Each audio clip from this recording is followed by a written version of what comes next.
ሳራ ሲደርስባቸው ልባቸው ይሰበራል። የተለያየ ነገር ነው አግኝቶ ማጣት ልብን ይሰብራል። ከዛ ደግሞ ሪጀክሽን፣ ሰዎች ሪጀክት ሲያደርጉሽ ሲያድሙብሽ፣ አሁን አድመውባቸው እነሱ ሪጀክት ሲያደርጓቸው እነሱ ሰርክል ሰርተው ጓደኛሞች ሆነው እሷን አውጥተው ለብቻዋ ባይተዋር ሲያደርጓት ልቧ ይሰበራል።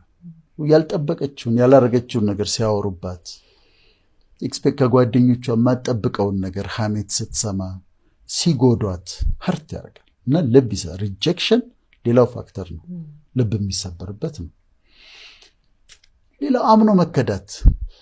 ሰው ታምኛለሽ፣ ከዛ ያምኑና ለምሳሌ አብረው ቢዝነስ ይጀምራሉ።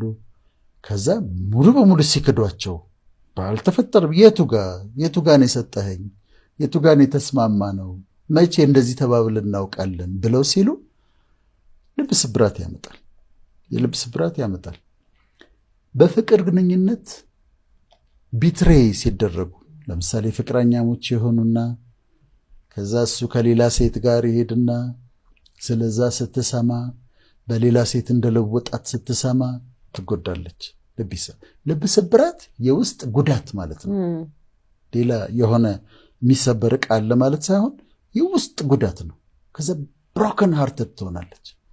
አልጠበቀችም፣ ቢትሬይ አድርጓታል። ያልጠበቀችውን ነገር አድርጎባታል። ከዛ ይጎዳታል።